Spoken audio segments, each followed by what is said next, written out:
Se eu te pedisse agora, você saberia listar tudo que você come em um dia normal? Conseguiria lembrar de cada refeição ou lanche que faz? Pare por um momento e pense na sua rotina. Vamos fazer esse exercício juntos. Imagina que você acorda para mais um dia. Talvez prepare seu café da manhã reforçado, se antecipando para um dia puxado. Ou quem sabe você é do time que prefere dormir mais uns 5 minutinhos e acaba sem tempo para uma refeição completa. No caminho para a faculdade ou trabalho, você resolve pegar algo rápido para comer. Durante o percurso, você passa por farmácias, supermercados, lojas de conveniência. Em cada um desses lugares, há uma infinidade de opções de lanches rápidos, como salgadinhos, biscoitos recheados, bebidas lácteas, barrinhas. Você escolhe algo que parece apetitoso, mas que muitas vezes nem fazia parte do seu plano original. Mais tarde, no intervalo do dia, é hora do almoço. Talvez você tenha se organizado e preparado a marmita na noite anterior, ou, talvez, com a correria, você precise escolher entre o restaurante perto do trabalho, a cantina da faculdade ou algum delivery acessível. Então, você pode se deparar com uma dúvida comum: comer o que é mais saudável? O que está mais perto? O que é mais barato? O que você viu esses dias nas redes sociais? Ou simplesmente o que economiza tempo? Independentemente da escolha, uma coisa é certa: você quer algo que te sustente até o final do dia. E então, chega a noite e com ela, o jantar. Para muitas pessoas, esse é o único momento para desacelerar.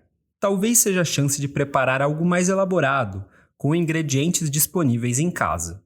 Ou, quem sabe, o cansaço fale mais alto e você opte por pedir algo pelo aplicativo só para matar a fome.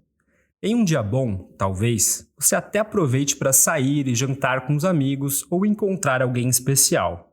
E assim, o ciclo do dia se fecha até que o amanhã traga, novamente, a rotina. E mais uma série de escolhas alimentares a serem feitas. Esse cenário, embora anedótico, representa o cotidiano. Todos nós, em diferentes momentos do dia, pensamos sobre o que vamos comer. Nem que seja apenas ao perceber a fome chegando, mas a forma como nos alimentamos é moldada por uma série de fatores.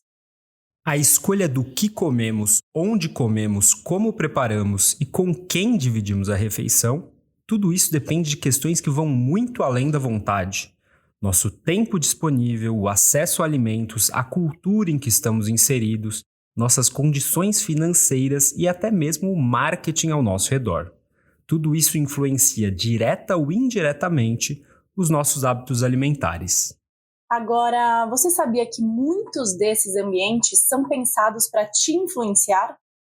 Que certas escolhas são, na verdade, incentivadas de forma estratégica? Ou que, dependendo de onde você mora, manter uma alimentação equilibrada pode ser uma missão quase impossível? Isso não é teoria da conspiração, mas sim reflexo de um contexto social, econômico e cultural muito mais amplo. No episódio de hoje, vamos tentar entender como os nossos hábitos alimentares são formados e o que está por trás das decisões que tomamos todos os dias, muitas vezes sem nem perceber. Prepare-se para enxergar sua alimentação por uma nova perspectiva. Vamos falar sobre ambiente, cultura, escolhas e tudo aquilo que comemos ou deixamos de comer. Prato de ciência.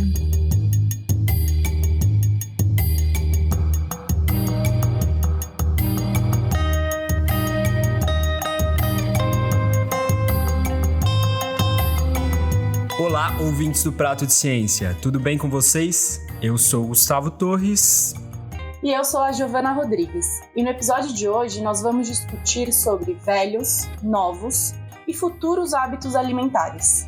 Você que é nosso ouvinte mais antigo já sabe, quando falamos de alimentação, não dá para pensar só em nutrientes e calorias. A gente sempre preza pela multidisciplinaridade. Por isso, antes de seguir, vale a pena apresentar para vocês alguns conceitos que são estudados na sociologia, que serão muito úteis para entender como nossos hábitos alimentares são moldados. O conceito de hábitos, ele é um conceito trabalhado principalmente por um sociólogo francês chamado Pierre Bourdieu. Essa que você está ouvindo é a Juliana Miraldi. Ela é doutora em Sociologia pela Unicamp e, atualmente, pós-doutoranda no Núcleo de Estudos e Pesquisa em Alimentação, o NEPA, também da Unicamp. Quando a Juliana fala em habitus com U, como no latim, ela está se referindo a um conceito da sociologia desenvolvido por Pierre Bourdieu. Já os hábitos alimentares, esses que soam mais familiares para a gente, são aqueles comportamentos do dia a dia, como o que comemos, quando comemos e como comemos. Apesar de parecidos no som, habitus e hábitos falam de coisas bem diferentes e entender essa distinção é fundamental para seguir a conversa. Escuta o que a Juliana tem a dizer sobre o hábito com O. A palavra hábito, no caso, ela vai se referir a uma prática repetida. Eu posso ou não ter consciência dessa prática, certo? Mas ela não está necessariamente arraigada no meu modo de ser. Ela não está necessariamente confundida com o meu próprio sujeito, com aquilo que eu entendo como sujeito.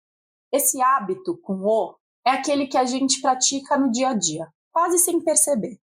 É o costume de acordar cedo ou de sempre dormir até mais tarde, de preferir roupas claras ou escuras, de almoçar no mesmo horário ou sempre escolher o mesmo café. São comportamentos repetidos, que viram parte da nossa rotina. Já o habitus com U é outra história. O Bourdieu cria justamente o conceito de hábitos, recuperando esse termo, essa palavra de origem latina, para diferenciar do hábito cotidiano. Ele quer justamente nos dizer que há algo no indivíduo, há algo, né, em cada um de nós sujeitos, que aparece como natural, que aparece como escolha individual, mas que, na verdade, é efeito de uma sociedade, é efeito das condições de possibilidade dessa sociedade. Né? Eu tenho muita dificuldade em entender o que de mim não é efeito de uma socialização, o que de mim não é resultado de um determinado processo de interiorização das estruturas sociais nas quais eu nasci, eu estou imerso, enfim, de que maneira essa sociedade ela entra no nosso corpo e se torna uma disposição prática e uma forma de eu ver, pensar e estar no mundo. Né? Isso atravessa uma reflexão sobre desigualdade, sobre posições de classe, sobre diferentes contextos socioculturais. Então, hábitos, ele não é algo que a gente consegue escolher de maneira consciente. O lugar onde eu nasci e os processos de socialização pelos quais eu passei vão determinar qual o hábitos do indivíduo. O hábitos é o próprio efeito de subjetividade. De que maneira a sociedade se torna sujeito em um indivíduo? De que maneira eu me torno sujeito em uma determinada sociedade? Então, ainda que para a sociologia o hábitos ele tenha ali uma dimensão inconsciente, ele não é indeterminado e ele também não é algo que eu consigo escolher. Essa ideia de hábitos nos ajuda a entender que nossas escolhas não nascem do nada. Elas são construídas a partir da nossa história de vida, do ambiente em que crescemos, da classe social, da cultura, das regras não ditas do nosso grupo social. Ou seja, desde o que você come até o valor que você dá para certas comidas tem muito mais a ver com o lugar que você ocupa no mundo do que com uma simples preferência individual. Pensar em hábitos é importante porque nos faz enxergar que refletir sobre a alimentação não é só uma questão de força de vontade ou de saber o que é certo comer. É também entender as estruturas invisíveis que moldam esses comportamentos e por que eles variam tanto entre pessoas e grupos sociais diferentes. O sociólogo Pierre Bourdieu, citado pela Juliana, chamou atenção para isso ao desenvolver a ideia do poder simbólico. Essa forma de poder se manifesta através de diferentes sistemas e atua de forma sutil. quase imperceptível, transformando regras sociais, interesses econômicos e até desigualdades em coisas que parecem naturais. É uma forma de dominação que não precisa impor força, porque ela foi internalizada como parte do normal. Vamos pensar no caso dos alimentos ultraprocessados. Produtos industrializados, coloridos, prontos para consumir, baratos e que estão em toda parte. Eles são vendidos como símbolos da modernidade, praticidade e até bem-estar. Porém, muita gente os consome não por falta de vontade de comer bem, mas porque são as opções mais acessíveis, promovidas e normalizadas no dia a dia. Com o tempo, esse padrão de alimentação se torna natural, como se fosse simplesmente o jeito que a vida é. Comer macarrão instantâneo, tomar refrigerante, substituir o almoço por um pacote de biscoito. Vira parte do cotidiano. Mas talvez o macarrão instantâneo só estivesse no lugar certo da prateleira do mercado. O refrigerante estivesse na promoção no aplicativo de delivery. E o pacote de bolacha estivesse à vista quando você foi comprar remédio na farmácia. Por mais que pareçam escolhas naturais, elas são parte de uma estrutura bem mais complexa. Isso é o habitus, com U, só para lembrar. Esse processo se fortalece e se legitima nos próprios espaços onde a gente vive. Quando vemos alimentos ultraprocessados sendo vendidos em universidades, farmácias ou até mesmo em cantinas de hospitais, que são ambientes associados com o cuidado e a promoção à saúde, a presença desses alimentos passa a parecer normal. A gente não estranha, não questiona, porque a sua existência ali, do lado de remédios ou num refeitório universitário, valida simbolicamente a ideia de que esses produtos são aceitáveis ou até que fazem bem para a saúde. Porque ele faz um tipo de mágica social que nós chamamos de alquimia simbólica. Se cada um desses espaços tem ali o seu próprio modo de produção, tem ali o seu estatuto de verdade e tem ali a sua força, né, social, quando o campo econômico entra nesses espaços, ele empresta, de uma certa maneira, a legitimidade daquele espaço. A própria existência dessa máquina de ultraprocessados dentro da universidade pode parecer, à primeira vista, como uma escolha estratégica dentro de um momento em que havia pouca oferta de alimento, mas é também uma escolha política e é também uma escolha que tem como efeito produzir para os ultraprocessados a legitimação do seu consumo. Então, a existência física, sem a necessidade de nenhuma palavra, já legitima o consumo de ultraprocessado. O mesmo acontece com a escola, o mesmo acontece com a farmácia. Então, ele pode estar em qualquer lugar, mas alguns lugares oferecem mais vantagens e ele consegue lucrar com esse jogo. Essa alquimia simbólica funciona assim. Grandes indústrias de alimentos ultraprocessados têm muito poder econômico e, por isso, possuem também influência e acesso a políticos que fazem as leis que as regulam. Ao se apresentar dentro de uma universidade a partir dessas máquinas, os produtos ganham agora uma validação intelectual e cultural. Assim, conforme os alunos entram na universidade e começam a conviver diariamente com a presença dessas máquinas por todo o campus, elas começam a ser enxergadas como parte natural, legitimada pela ciência e cultura. Os hábitos, eles tendem a ser mais eficazes, ou seja, aquilo que eu faço tende a passar mais desapercebido e funcionar melhor em diferentes espaços de produção, quanto mais inconscientes, ou seja, quanto menos eu percebo que aquilo que eu faço porque é efeito de uma determinada sociedade e mais porque eu faço porque eu quero, quanto mais invisíveis, ou seja, quanto menos perceptível e também quanto mais insensíveis. Além de fatores como família, amigos, religião, nacionalidade e cultura, que já comentamos aqui, há outros aspectos que influenciam nossos hábitos alimentares de alguma forma. Nos últimos anos, vários estudos têm sido feitos para entender como o ambiente alimentar influencia diretamente o que a gente come ou deixa de comer. Pense em quantas vezes por semana você passa por uma cantina escolar, uma lanchonete no clube ou uma vendinha no bairro. Em cada uma dessas situações, há uma vitrine de escolhas prontas, posicionadas de forma estratégica para chamar a sua atenção. Na rotina de quem estuda, por exemplo, isso acontece quase diariamente.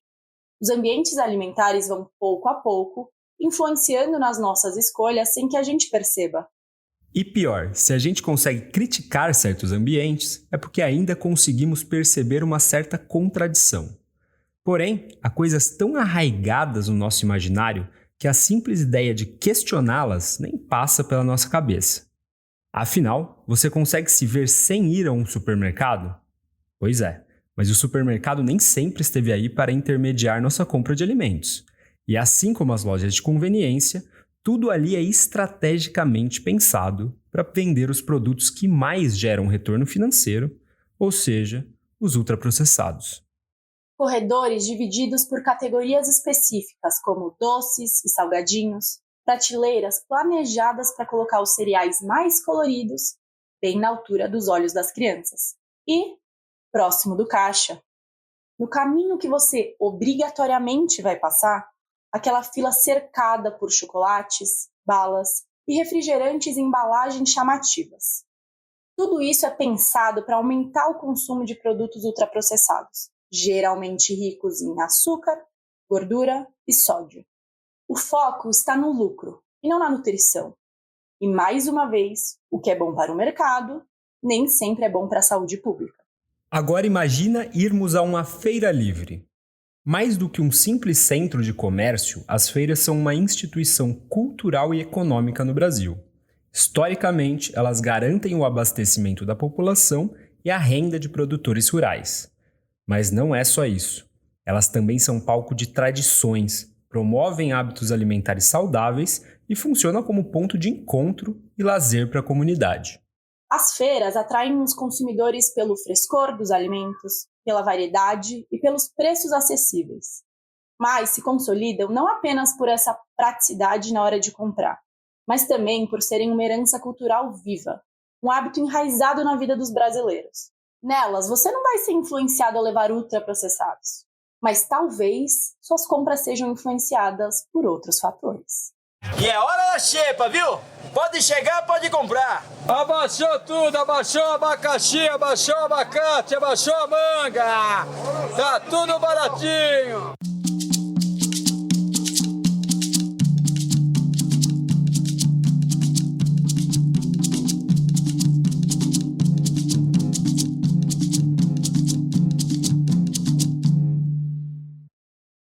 Para entender melhor como o ambiente influencia nas escolhas alimentares, foram desenvolvidos ao longo dos anos estudos que analisaram diferentes contextos em que as pessoas vivem e se alimentam. Os pesquisadores propuseram uma categorização didática dos tipos de ambientes alimentares. 2 deles se destacam por estarem mais presentes em regiões onde a população apresenta maiores dificuldades para manter uma alimentação saudável. O primeiro ambiente é o deserto alimentar. Esse termo é usado para descrever áreas onde a oferta de alimentos frescos e nutritivos é muito limitada ou quase inexistente. No deserto alimentar, é comum que as pessoas precisem percorrer grandes distâncias para encontrar um lugar que venda frutas, legumes e verduras frescas. Muitas vezes, isso envolve o uso de transporte, o que torna o acesso ainda mais difícil para parte da população.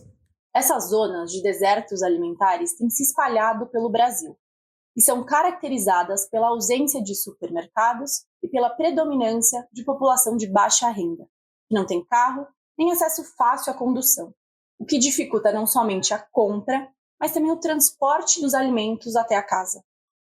Outra característica comum nesses locais é a ausência de feiras livres, que são importantes instrumentos públicos para melhorar o ambiente alimentar.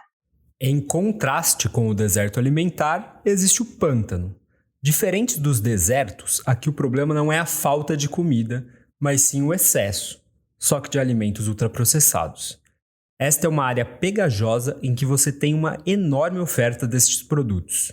Conseguiu pensar em alguns cenários assim?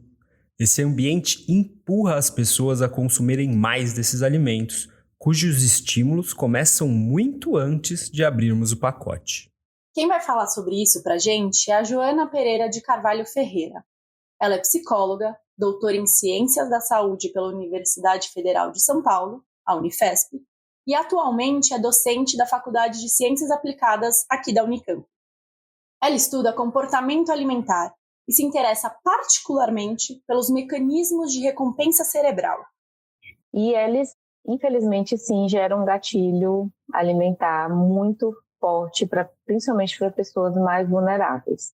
Quando a gente pensa no ambiente de alta disponibilidade, o que acontece? Um alimento muito atrativo no ambiente, o que esse alimento faz? Ele gera ali no nosso sistema de recompensa cerebral um descarga de dopamina muito intensa, né? E essa dopamina, o que ela faz? Ela faz com que eu me sinta motivada para o consumo daquele alimento. Então, veja, o primeiro passo desse mecanismo não é a descarga de dopamina, é o estímulo do alimento no ambiente. E além dos ambientes físicos, hoje também passamos parte do nosso tempo no ambiente virtual. Todo dia a gente usa as redes sociais e outras plataformas para estudar, trabalhar, ir e voltar de algum lugar ou socializar. Não dá para imaginar, então, que as nossas decisões alimentares passariam ilesas por esse ambiente. De testar uma receita que a gente salvou no Instagram a pedir comida por aplicativo depois de um dia cheio. Nossas decisões sobre o que comer são profundamente mediadas pelo digital. E nem sempre a gente se dá conta do quanto isso vem afetando e modificando os nossos hábitos. São duas coisas aí que eu considero mais importantes. Primeiro, é que a digitalização, da mesma forma que amplia essa nossa possibilidade de estar conectados, também amplia o acesso das pessoas a informações sobre alimentos, né? Então, a gente tem acesso à informação de uma forma muito intensa, muito... seja ativa ou seja passiva. A gente busca por informações na internet, nos meios de comunicação, da mesma forma que essas informações chegam até a gente, mesmo que a gente não busque. Essa que você ouviu é a Joana de novo. Ela explicou que esse acesso rápido não deixa de ter um aspecto positivo, que é justamente ampliar o volume de informações disponíveis para que as pessoas tomem decisões. O problema é que esses conteúdos frequentemente vêm apresentados de uma forma muito contraditória e não raramente cheio de ideias reducionistas e até perigosas sobre alimentação. Então, eu tenho acesso a informações sobre determinados tipos de valor nutricional de um alimento, de uma pessoa influenciadora ou influenciador específico, ao passo que eu tenho uma outra informação totalmente diferente aqui de uma outra pessoa. Ou se eu acesso um site que seja mais científico, que seja mais especializado, né? Mesmo dentro de um contexto de profissionais de saúde, pode ainda existir muita informação que seja contraditória, que seja errada, que seja muito recortada, que não leve em consideração todos os aspectos da vida das pessoas, né? Seja aspectos sociais, psicológicos, culturais, apenas pontos muito específicos ali relacionados aos nutrientes, calorias e o quanto que aquele alimento tem o poder de te engordar, te emagrecer, te deixar forte, ou te deixar mais saudável, menos saudável, né? Mais inflamado ou menos inflamado, que agora está na moda, né? E aí é que a Joana chega no segundo ponto que ela queria discutir com a gente, que diz respeito a como essas novas formas de comunicação também intensificam mensagens sobre padrão estético e, consequentemente, padrões de consumo de alimentos. Reinam nas redes sociais dietas milagrosas, restritivas, que olham para os alimentos a partir de seu valor calórico e dos macronutrientes presentes.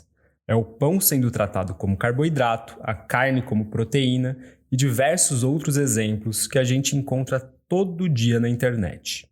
Entram aí também os superalimentos, que foram tema do segundo episódio desta temporada do podcast. Uma dieta da moda que tem chamado a atenção da Joana recentemente é a chamada dieta carnívora ou dieta da selva. Ela nada mais é do que um plano alimentar extremamente restritivo, focado no consumo de proteína de origem animal. Isso é algo muito problemático, é uma tendência que eu enxergo de uma forma muito perigosa. Uma alimentação que seja excessivamente rica no consumo de carne vermelha, por exemplo, e que seja muito restrita ao consumo de alimentos desse tipo, né? Isso traz uma preocupação muito grande para essa questão da saúde cardiovascular. E aí o que a gente observa nessa tendência é justamente a ideia de que a gente não deve consumir esse outro tipo de alimento, que fruta engorda, que fruta é cheia de açúcar. Além de pregar o abandono à ideia de uma alimentação equilibrada e variada, essa dieta ainda se baseia na ideia equivocada de que a espécie humana lá atrás tinha uma dieta baseada em carne. Olha o que a Joana diz sobre isso. Por que é uma ideia errônea? Porque a gente, na verdade, se a gente for pensar na evolução das eras, aí, na evolução das espécies, na verdade, o homem ele consumia carne quando disponível, né? Na verdade, o homem era coletor também. Então, a gente consumia todo o alimento disponível na natureza. Esse é só um de muitos exemplos que a gente pode dar de dietas taxativas e sem fundamento que circulam na internet. Aqui, podemos citar desde as listas de alimentos mais inflamatórios, até recomendações de alimentos que as pessoas nunca deveriam comer. Essas mensagens desconsideram não só questões nutricionais, mas a nossa própria relação cultural com a comida. Guarda essa informação que já a gente vai voltar nesse tema.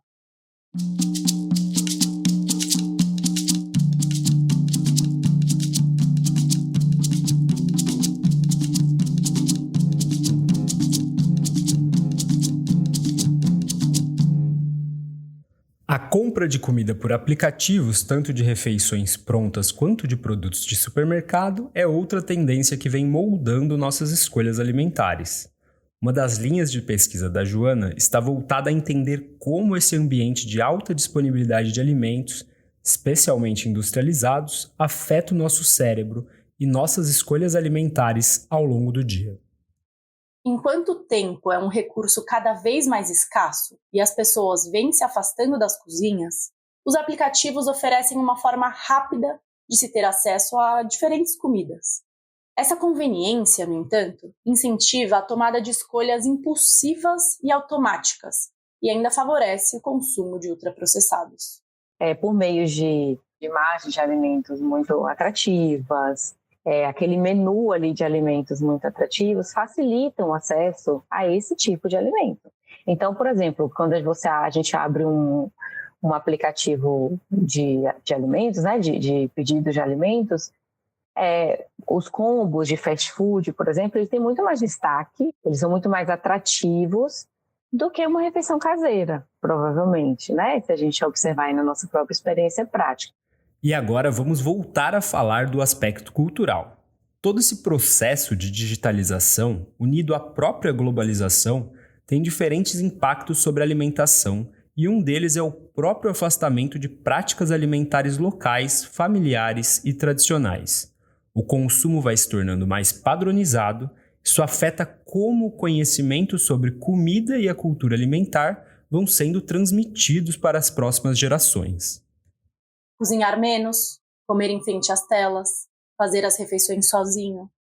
Todos esses são fatores que aumentaram a desconexão com a cultura alimentar e interferem na qualidade daquilo que comemos. Estudos mostram que ao comer em frente às telas, acabamos comendo mais, não prestamos atenção no que está sendo ingerido e tendemos a escolher alimentos menos saudáveis.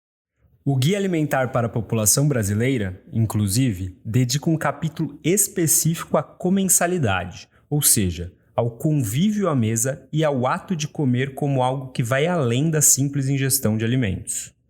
No guia são apresentadas 3 orientações básicas: coma com regularidade e com atenção, coma em ambientes apropriados e coma em companhia. Olha o que a Joana falou sobre isso.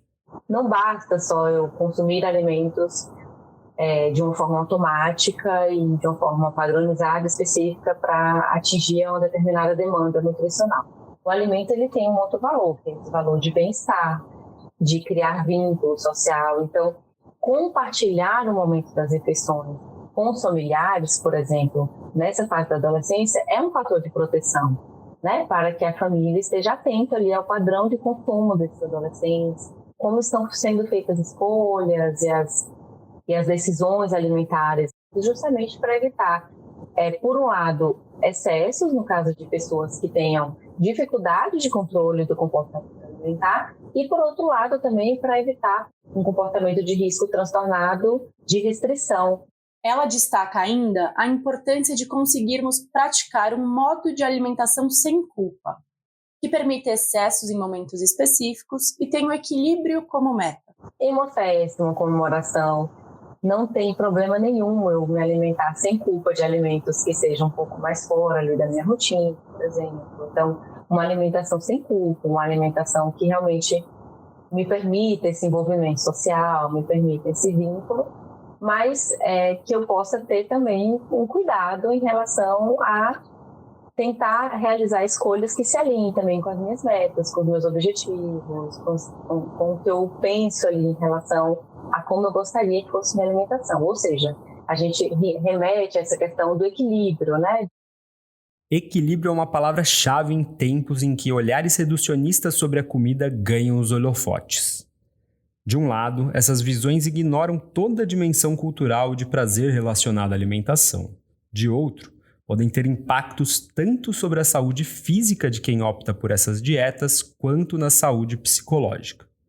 As soluções milagrosas têm um forte apelo emocional e um grande potencial de estimular sentimentos de culpa e inadequação.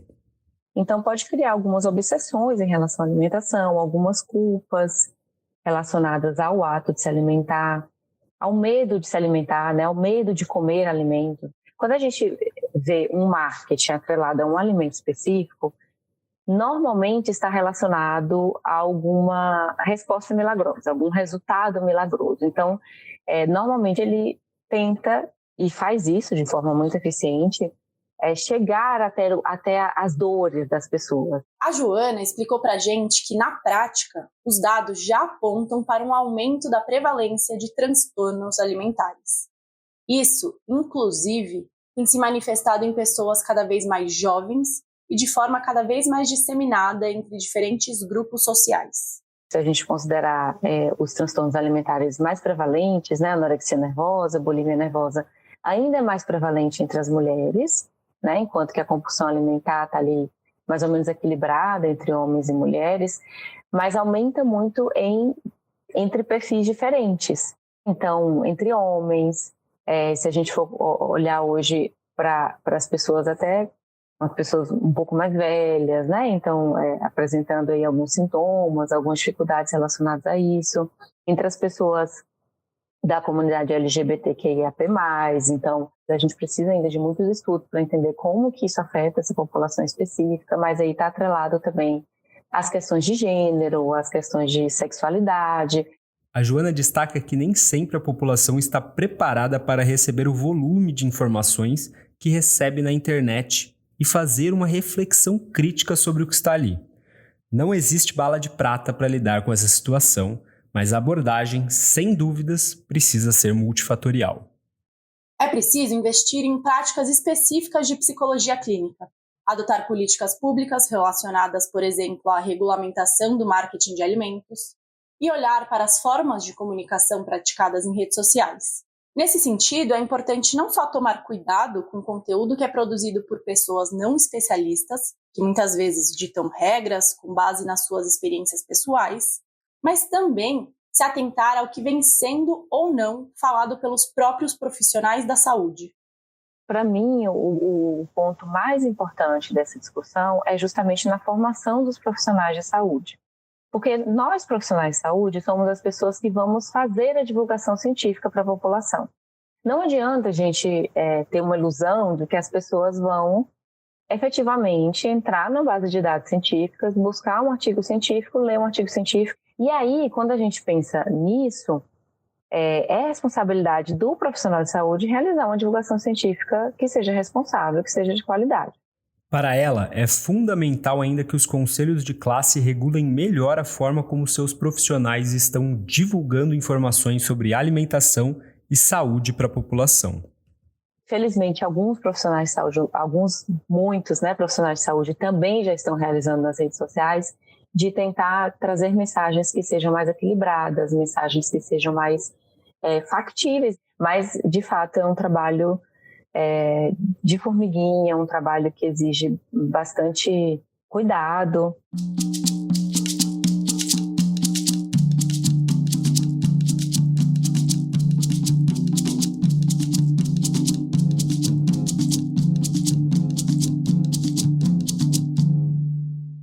Diante desse cenário, o que será que pode ser feito de fato para mudar os ambientes alimentares em que estamos inseridos? Como transformar pântanos e desertos alimentares e fazer brotar um campo frutífero de boas escolhas?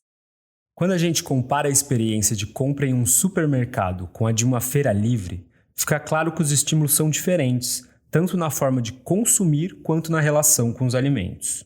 Por isso, pensar em estratégias para fortalecer o acesso às feiras públicas é uma discussão importante. No Uruguai, por exemplo, houve grande investimento público para melhorar a infraestrutura das feiras, ampliar os horários de funcionamento e garantir instalações mais adequadas. Tudo isso para que mais pessoas, especialmente os trabalhadores, consigam acessá-las. Já no Brasil, a realidade é outra.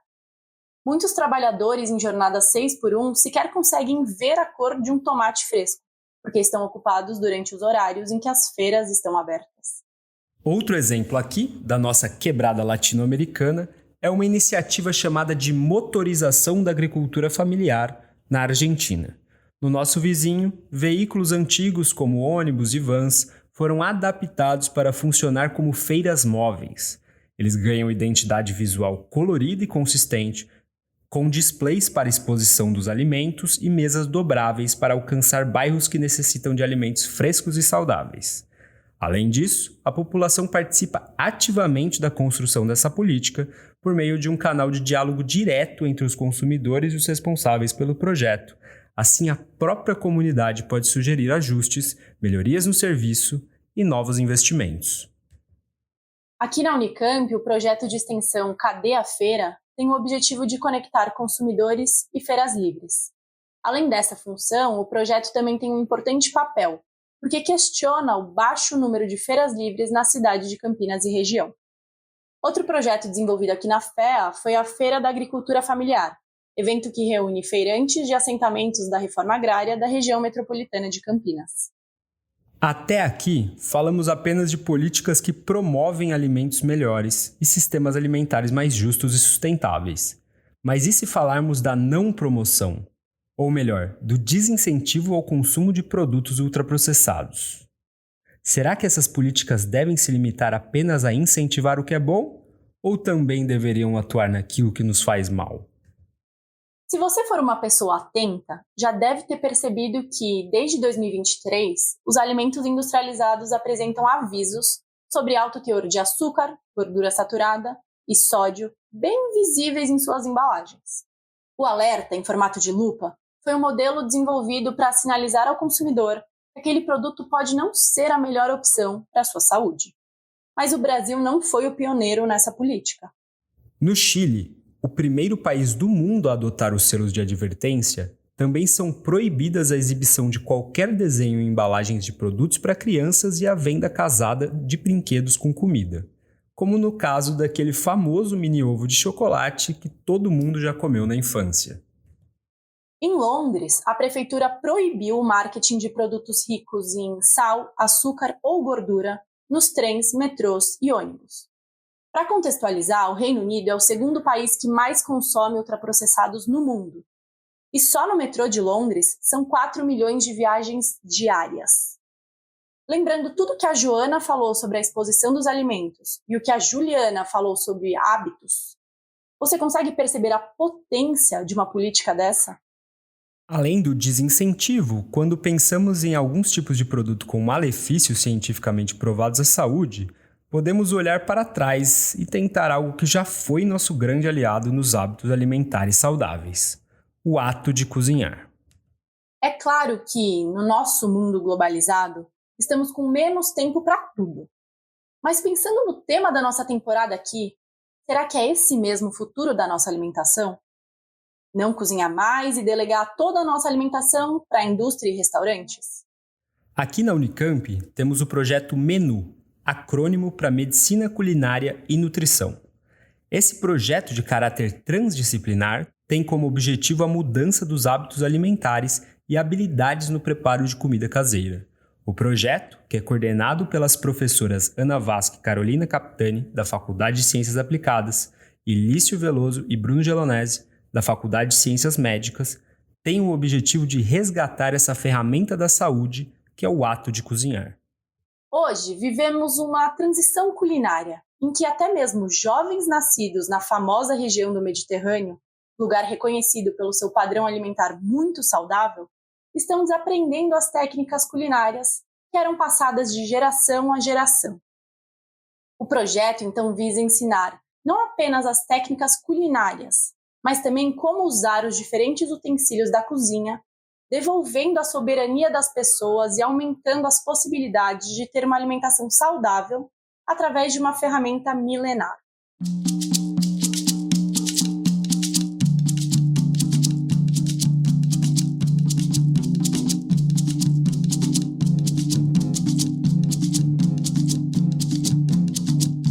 E assim chegamos ao fim do episódio. Ao longo da conversa, vimos que os nossos hábitos alimentares não são simples escolhas pessoais, mas refletem uma série de influências como a escola, a religião, a política e a economia.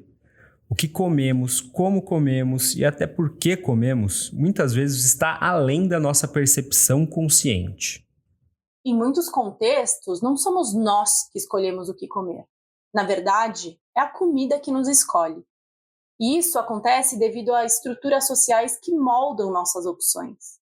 Muitas delas presentes muito antes de nascermos, ditando o que nos é acessível, desejável ou até aceitável. Vivemos em um mundo onde o tempo se tornou um luxo e a estética de bem-estar é propagada pelas telas. Nesse cenário, nossas práticas alimentares tradicionais, como cozinhar, almoçar em família ou compartilhar uma refeição com amigos, vão se perdendo.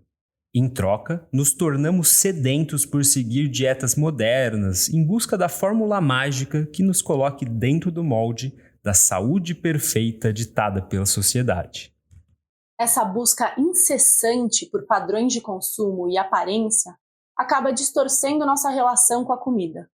Mudamos nossos hábitos para nos encaixar, muitas vezes sem perceber que, ao tentar atender a expectativas externas, estamos prejudicando a qualidade do que comemos e, em muitos casos, abrindo portas para transtornos alimentares que afetam tanto a nossa saúde física quanto mental. Mas também vimos que um outro mundo é possível. Um mundo em que políticas estão sendo estudadas e aplicadas para melhorar as nossas escolhas de alimentos. Muitas delas vêm da própria organização da sociedade civil, de políticos que têm interesse em defender a saúde pública e das universidades, que através de pesquisa, ensino e extensão, propõem soluções reais para que os hábitos sejam mais saudáveis no futuro da nossa alimentação.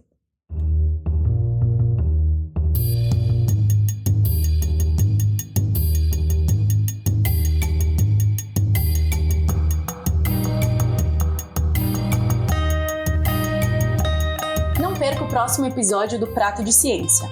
Inscreva-se nos nossos canais e fique ligado nos nossos perfis nas redes sociais, @Prato de Ciência. Caso queira mandar uma mensagem, pode mandar nas redes ou no e-mail pdccast@unicamp.br. O Prato de Ciência é um programa de extensão da Secretaria de Pesquisa da FEA, que conta com o apoio da FAPESP, do Serviço de Apoio ao Estudante da Unicamp e da Pró-Reitoria de Extensão, Esporte e Cultura. O programa é coordenado pelo professor Eric Tobaruela e a administração da Laís Glaser.